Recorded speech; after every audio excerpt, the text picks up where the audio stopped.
When I first decided to move out of the city and buy myself a quiet place where I could finally breathe without constant traffic noise, neighborhood politics, or the endless interference of overbearing associations, I never imagined that the biggest battle of my life would come not from an actual legal authority, but from a woman who had crowned herself queen of her own little fiefdom. Karen, the notorious head of the local HOA. I had specifically chosen a property that was outside of the HOA boundaries. It was marked clearly on the property map, the realtor had confirmed it 3 times, and even the county assessor's records made it clear that my lot had never been annexed into their jurisdiction. That was the very reason I bought it, because I wanted freedom, the right to paint my house the color I wanted, to build a shed without filling out 10 forms, and to let my grass grow without the threat of fines. For the first few weeks, everything seemed perfect. I worked on renovating the house, built myself a fire pit in the backyard, and even put up a bright blue mailbox just because I liked the color. That mailbox, as it turns out, was the first spark that set Karen's fury ablaze. One afternoon, while I was unloading wood planks from my truck, she marched down the sidewalk with her trademark scowl, clipboard in hand, and demanded to know why my mailbox was non-compliant with HOA regulations. I smiled politely and explained that I wasn't part of her HOA, and therefore her regulations had no authority over me. Her face turned red, the vein in her neck bulged, and she snapped that all houses in the area fell under her jurisdiction. I calmly pointed out the property lines on my deed, and she refused to even look at it, claiming, "The HOA is expanding, and that means you'll have to follow our rules." From that moment forward, it became a relentless game of intimidation. She sent me violation notices with no legal basis, threatened me with fines that had no power behind them, and even tried to shame me in front of neighbors by insisting that my house was lowering property values.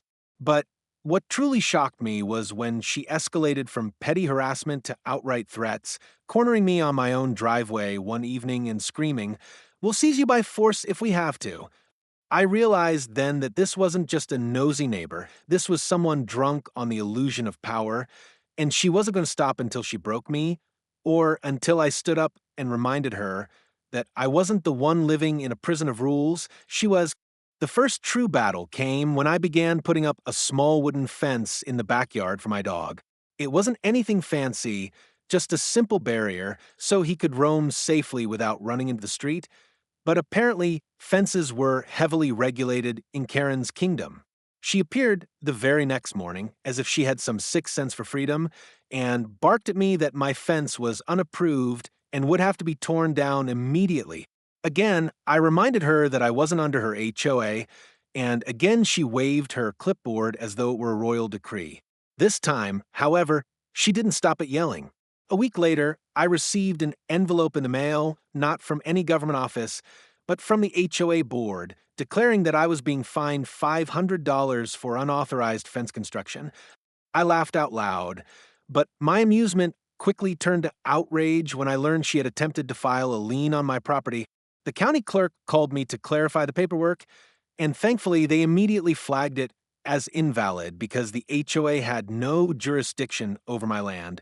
That should have ended the matter, but Karen doubled down, rallying a small army of neighbors to glare at me whenever I drove down the street, spreading rumors that I was a lawbreaker, and even organizing a so-called community watch that consisted of people taking pictures of my yard like paparazzi.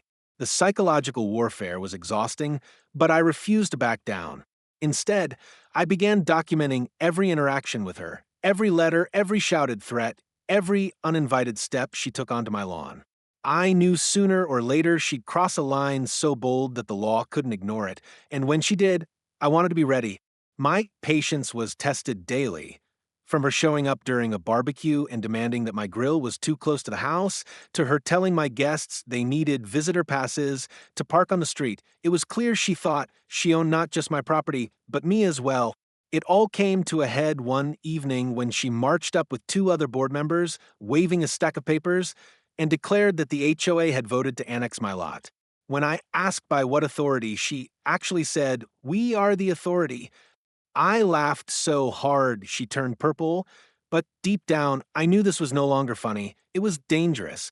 The turning point came one morning when I caught a couple of HOA enforcers, local teens Karen had roped into her crusade, attempting to take down my blue mailbox. I confronted them, and they sheepishly admitted that the HOA told us to replace it with the standard one.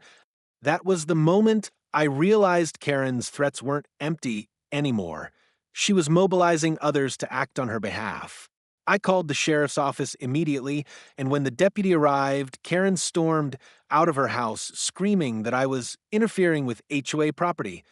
The deputy calmly informed her that my mailbox was on my own land and that the HOA had no jurisdiction here. Karen shrieked in protest, trying to argue that this whole subdivision belongs to the HOA, but the deputy shut her down with a reminder that annexations require legal filings and homeowner consent, none of which she had. That public humiliation didn't stop her. It only made her more vengeful. Within a week, I woke up to find signs posted on my fence declaring, "This property is in violation, foreclosure imminent." It was laughably illegal, but also deeply unsettling because it meant she was willing to weaponize lies to scare me out. Neighbors began avoiding me, afraid of being targeted themselves, and I felt the weight of isolation pressing in. Still, I refused to let Karen win. I consulted a lawyer who advised me to file a harassment complaint and seek a restraining order if her behavior escalated further. Armed with legal backing, I began to push back. I sent her cease and desist letters, filed reports with the county, and even took my documentation to the local news, who were only too happy to run a story about the HOA tyrant trying to illegally seize someone's house. When the article went live, it was as if a spotlight had burned through Karen's carefully constructed facade. Instead of being seen as the neighborhood protector, she was now the villain in a small-town scandal. But while most people would have slunk away after that, Karen was different. Humiliation only fueled her obsession. She doubled her efforts, showing up outside my property line shouting threats about bringing in the board and using force if necessary, as though she were some kind of medieval warlord. The whole situation was surreal, but I had no intention of surrendering. If she wanted a war, then I'd fight back with the one weapon she couldn't stand against: cold, hard law. It all culminated in what I can only describe as the HOA's final desperate offensive. One Saturday morning, I woke to the sound of hammering and found Karen and 3 board members attempting to install a community gate across the entrance of my driveway. I stood there dumbfounded as they worked like invaders building a siege wall, blocking my access to my own property. I called the sheriff once again, but this time I also called my lawyer, who rushed over with copies of the property map and legal boundaries.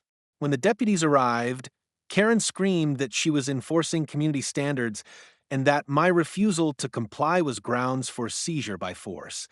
That phrase again, seizure by force, like she thought she was leading a military coup instead of a homeowners club.